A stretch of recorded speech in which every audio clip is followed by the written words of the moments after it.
दोस्तों मुझे पता है फाइनल एपिसोड आना था 1 या 2 घंटे का, लेकिन क्या है ना, वाईफाई का रिचार्ज ख़त्म हो गया और दोबारा रिचार्ज होने में 3-4 दिन लगेंगे।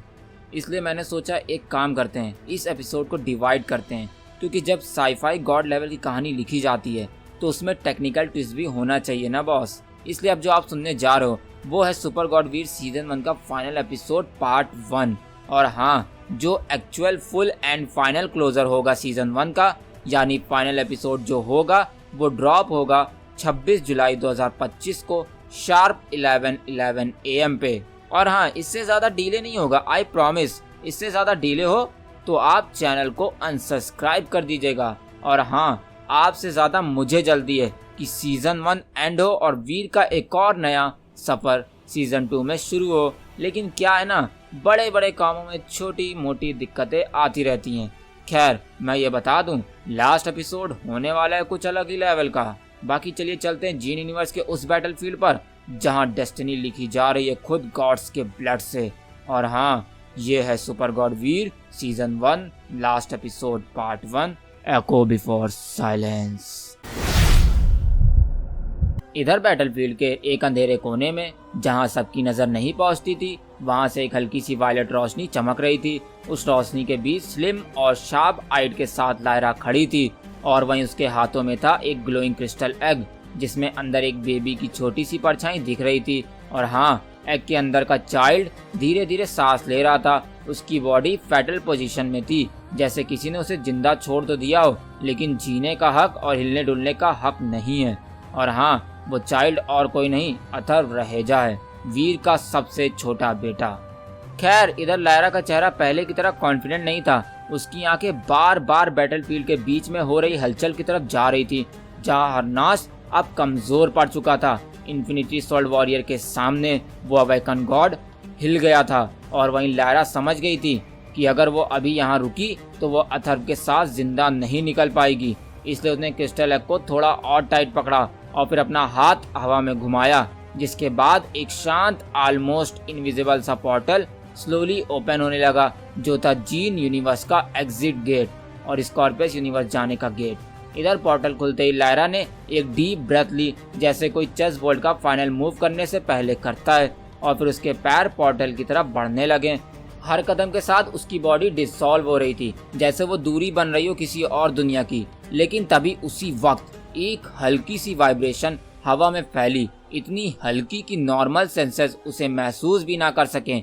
लेकिन लायरा के जैसे बीइंग के लिए वो वाइब्रेशन एक वार्निंग थी, क्योंकि अगले ही पल बिना किसी साउंड के एक ब्लड रेड ब्लैक परछाई पोर्टल के बीच से आई और उसके आने के साथ ही लायरा की गर्दन किसी ने टाइट ग्रिप से पकड़ ली और इससे पहले वो संभलती उसका गला लॉक हो चुका था, जिसके बाद लायरा की आंखें झटके से छोटी हो गईं, सांस रुक गई, उसका पोर्टल फ्रीज हो गया और अब उसके सामने एक ऐसा वॉरियर खड़ा था जिसे देख के सारी एरोगेंस, सारी प्लानिंग पल में गिर गई। और हाँ, ये कोई और नहीं है बल्कि ये है सुपर डेविल स्टोरी का हीरो, सुपर गॉड सागा का सेकंड हीरो आर्यन सिंह राठौड़, जिसके फ्यूचरिस्टिक रेड ब्लैक सूट में ग्लोइंग इन्फर्नल लाइंस हैं। आंखों में कंट्रोल नहीं बट पर्पस, और हाथों में एक ऐसी ताकत है जो यूनिवर्स के सीधा खिलाफ में खड़ी थी। हालांकि इधर लायरा कुछ भी नहीं कह पाई। आर्यन ने उसे देखकर सिर्फ इतना किया, उसका गला और टाइट से पकड़ा और फिर उसके हाथ से क्रिस्टल एग खींच लिया। और वहीं वो एग अब भी ग्लो कर रहा था, लेकिन उसके अंदर अथर्व की मूवमेंट स्लो थी। इसलिए आर्यन ने एग को अपने हाथ में लेते ही एक उंगली उस पर रखी और फिर जैसे उसका टच एग से कनेक्ट हुआ, एक हल्का सा क्रैक आया, फिर दूसरा, और फिर एक शार्प टिंग के साथ वो सीधा सेंटर से ओपन हो गया बिना कोई डैमेज किए। और फिर इसके अंदर से एक छोटी सी रोशनी निकली और उस रोशनी के बीच में था अथर्व, जिसका हाथ धीरे धीरे बाहर निकल रहा था। उसके छोटी सी पाम ने पहले हवा महसूस की, फिर आर्यन के चेस्ट का आर्मर जैसे ही टच हुआ, अथर्व ने एक छोटी हल्की लेकिन सीधी सांस ली, पहली सांस उस फ्रीडम की जो उससे बहुत टाइम से दूर थी। हालांकि इधर आर्यन ने उसे कामली अपने कंधे पे उठाया और वहीं अथर्व ने अपनी छोटी छोटी उंगलियों से उसके सूट को पकड़ा, लेकिन उसकी आंखों में डर नहीं था। वो जैसे उस मोमेंट में सेफ फील कर रहा था, जैसे उसका प्रोटेक्टर आ चुका हो। खैर, इधर आर्यन ने लायरा की तरफ देखा जो अब भी उसके हाथ में थी। उसका फेस पेल हो चुका था, यानी पीला पड़ चुका था। पावर्स अनस्टेबल हो रही थी। उसने बोलने की कोशिश की लेकिन आर्यन के ऑरा ने पूरा एरिया ही जमा दिया था। इतना पावरफुल ऑरा था कि लायरा कुछ बोल नहीं पा रही थी। कोई एस्केप नहीं, कोई मैजिक नहीं, कोई ट्रिक नहीं और कोई शब्द नहीं। और फिर आर्यन ने काम टोन में कहा, बच्चों के साथ खेल करने वालों का एंड ऐसे ही होता है, आर्यन कहता है। और फिर इस लाइन के बाद उसने एक ऐसा पंच मारा जो लायरा के लिए एक नाइटमेयर बन गया, क्योंकि इस पंच के बाद उसकी बॉडी एक रेड एनर्जी मिसाइल बन गई थी। पूरा बैटलफील्ड उस एक पंच के साउंड से हिल गया। लायरा हवा में कम से कम 3 या 4 पहाड़ों के पार जाके टकराई। हर माउंटेन तोड़ती गई जैसे वो पेपर हो और फिर वो लास्ट में एक बड़े से पत्थर के ढेर के नीचे क्रैश हो गई, जिसके बाद धूल, पहाड़ के टूटे हुए टुकड़े या ये कहें पूरा पहाड़ उसके ऊपर गिर गया। हालांकि इधर आर्यन उस तरफ देख भी नहीं रहा था, क्योंकि इधर उसने एक छोटी सी डिवाइन टेक बेबी बैग समन की। अथर्व को उसमें रखकर सॉफ्टली जिप किया और उस बैग को अपनी पीठ पर टांग लिया ताकि अथर्व सेफ रहे उसके पास। और फिर बिना कुछ बोले आर्यन वीर के पास टेलीपोर्ट हो गया। खैर इधर वीर की बॉडी अब भी मोशनलेस थी, लेकिन उसके आसपास की हवा में एक वार्मथ वापस आई थी। और वहीं अथर्व वीर को देख रहा था। और फिर आर्यन उससे कहता है, बेबी दिक्कत ना लो, मैं आ गया हूँ, डैडी को कुछ नहीं होगा, आर्यन कहता है अथर्व को देखते हुए। और फिर आर्यन ने खुद को सीधा किया, जिसके बाद उसका फेस बैटलफील्ड के दूसरे साइड की तरफ था और इस वक्त उसकी आंखें सीधा हरनास को देख रही थी। ना स्माइल, ना गुस्सा, ना एक्सप्रेशन, लेकिन बस एक आखिरी वार्निंग, तेरी उल्टी गिनती शुरू हो चुकी है हरनाश। हालांकि दोस्तों इधर वहीं बैटलफील्ड के वॉरियर्स अब भी लड़ने की हालत में नहीं थे, लेकिन उनकी आंखों में एक चीज जिंदा थी, उम्मीद। और वो उम्मीद अब एक फॉर्म ले चुकी थी, आर्यन की फॉर्म में। खैर इधर इन्फिनिटी स्वॉर्ड उसके हाथ में आई। एक स्मूथ वाइब्रेशन के साथ उसके ब्लेड से निकलती एनर्जी हवा को क्रैक कर रही थी। स्वॉर्ड के अंदर लगे सारे 7 stones space, mind, reality, power, time, soul और एवोल्यूशन एक एक करके एक्टिवेट होने लगे। जमीन के नीचे से हल्की हल्की स्पार्क उठ रही थी, जैसे नेचर खुद इस वेपन से वाइब्रेशन महसूस कर रहा हो। हरनास जो अब तक खुद को एक अवेकन गॉड मानता था, अब आर्यन की आंखों में सिर्फ एक टारगेट लग रहा था। आर्यन ने पहला कदम उठाया। उसकी मूवमेंट स्लो थी, लेकिन हर कदम में इतना प्रेशर था कि जमीन में छोटे छोटे क्रैक्स पड़ते गए। और वहीं हरनास घबरा गया, लेकिन फिर भी उसने अपना हाथ उठाकर एक डार्क प्लाज्मा स्फीयर बनाया और आर्यन की तरफ थ्रो किया। और वहीं आर्यन ने इन्फिनिटी स्वॉर्ड को अपने राइट हाथ में टाइट किया और फिर बिना रुके बस एक स्लैश मारा, जिसके बाद प्लाज्मा स्फीयर बीच में से कट हो गया और उसका डार्क एनर्जी एक्सप्लोजन आर्यन के आसपास आकर खुद डिसॉल्व हो गया। और वहीं ये देख के हरनास ने आंखों से डिसबिलीफ छुपाने की कोशिश की, लेकिन आर्यन ने एक और स्लैश मारा, इस बार हवा में, जिसके बाद इन्फिनिटी स्वॉर्ड से निकली एक कॉस्मिक एनर्जी वेव ने पूरा बैटलफील्ड हिला दिया। और वहीं हरनास को अपना शील्ड बनाने का भी टाइम नहीं मिला, क्योंकि एनर्जी की लहर सीधा उससे टकरा जाती है, बूम। जिसके बाद हरनास हवा में 50 फीट तक उछल गया। उसके विंग्स जल गए, उसका आर्मर क्रैक हो गया, लेकिन आर्यन वो रुका नहीं। अगले पल में ही आर्यन टेलीपोर्ट करके सीधा हरनास के पीछे पहुंचा। हरनास अभी भी हवा में था और कमजोर था। हालांकि तभी आर्यन ने उसका शोल्डर पकड़ा, उसे सीधा घुमाया और उसकी आंखों में आंखें डालकर बोला, तुझे क्या लगता था तू ह्यूमन गॉड को मार लेगा? अरे इस यूनिवर्स में क्या, तू किसी यूनिवर्स में उनको नहीं मार पाएगा, टुच डेविल, आर्यन कहता है। और फिर ये कहने के बाद उसने वो किया जिसका कोई रिस्पांस नहीं था, यानी कि इन्फिनिटी स्वॉर्ड को फुल एनर्जी के साथ हरनास के चेस्ट पे टैप किया और फिर स्टोन की एनर्जी से कंबाइंड पंच मारा, एक ऐसा पंच जिससे हवा पतली हो गई और वहीं हरनास का शरीर रेड और ब्लैक कलर की परछाई बन के सीधा 3-4 किलोमीटर तक हवा में उड़ती चली गई, जैसे स्पेस का कोई ब्रोकन कॉमेट हो। खैर इधर हरनास बीसीए बिल्डिंग के थ्रू घुसता गया। हर बिल्डिंग उसकी ताकत के आगे कार्डबोर्ड जैसी लग रही थी। ग्लास, कंक्रीट, स्टील सब उसके कांटेक्ट से बिखरते गए और फिर फाइनली एक 100 फ्लोर वाली टावरिंग बिल्डिंग उसके रास्ते में आई, जिससे हरनास टकराते ही उस बिल्डिंग को ऑलमोस्ट 20 से आधा कर देता है और सीधे जमीन पे जाके गिरता है। और फिर वो पूरी बिल्डिंग देखते ही देखते कुछ सेकंड्स में धड़ाधड़ करते हुए उसके ऊपर गिरती चली गई, बूम बूम बूम। जिसके बाद पूरे बैटलफील्ड में धुआं, वाइब्रेशन और एक साइलेंट मूवमेंट छाया रहा और सब ने देखा हरनास की बॉडी अब उस बिल्डिंग के नीचे दबी हुई थी। पूरा 100 फ्लोर का स्ट्रक्चर उसके ऊपर कोलैप्स हो चुका था और वो बेहोश था, न आवाज न मूवमेंट, सिर्फ एक डस्ट क्लाउड। और वहीं हरनास जो बहुत एरोगेंट अवेकन गॉड था वो अब बेहोश था और बिल्डिंग के ढेर के नीचे पड़ा था। हालांकि इधर आर्यन ने इन्फिनिटी सॉल्ट को अपने शोल्डर पर ला के टिकाया। उसकी आंखों में कोई गुस्सा नहीं था, सिर्फ एक कोल्ड कामनेस थी, जैसे कह रहा हो ये तो बस शुरुआत थी।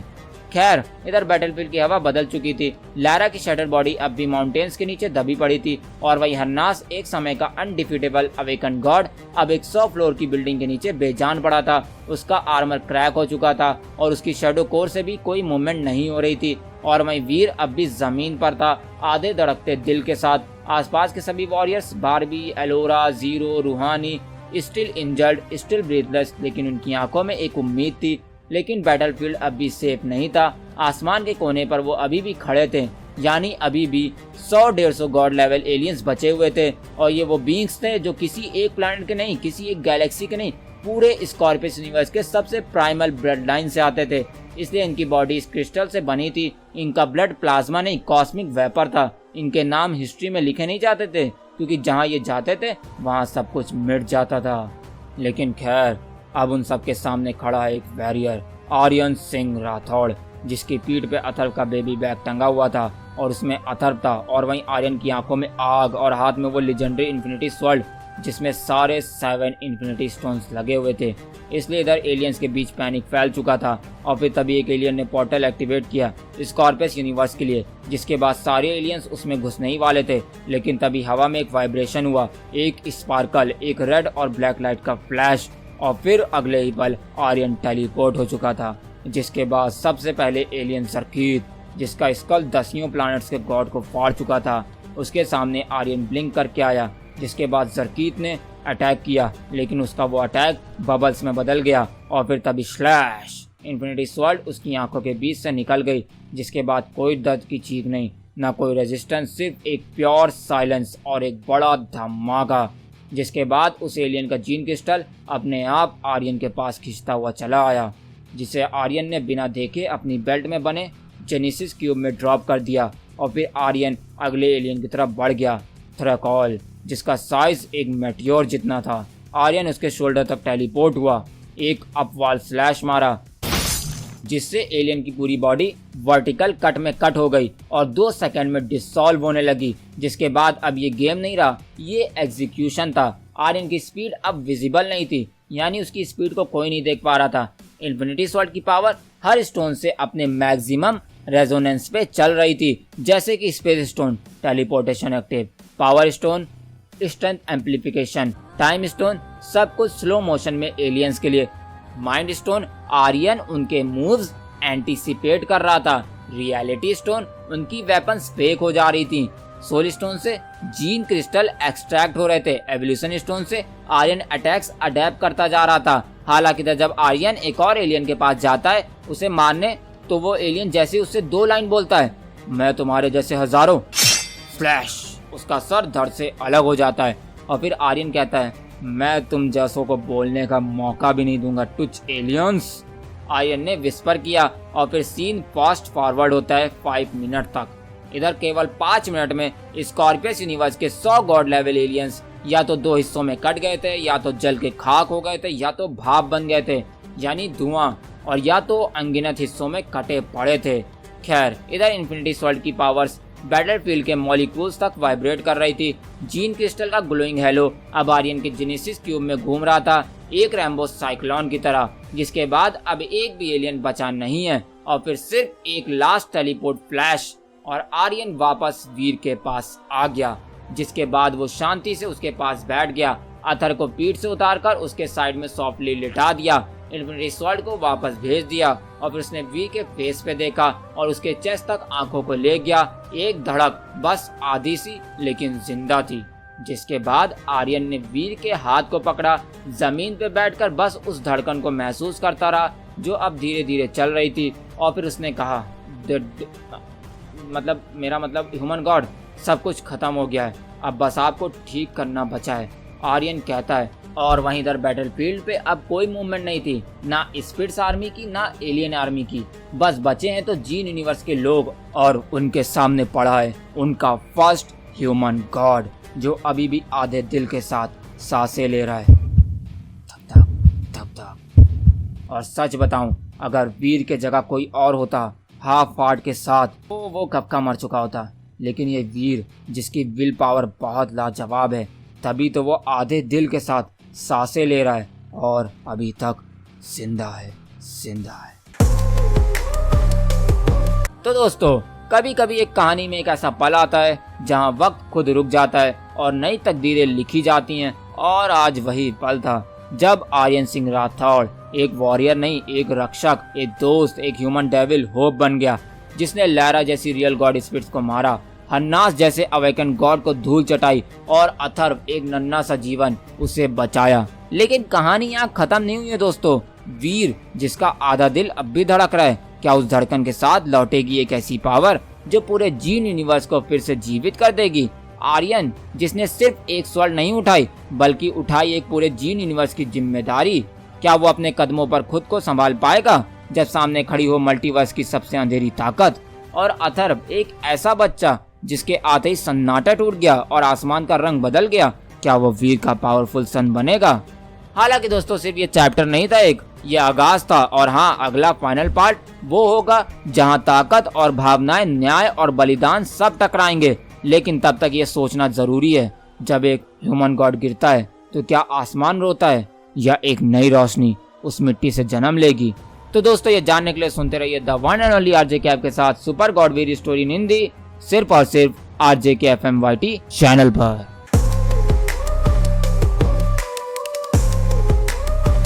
On the beat, boy.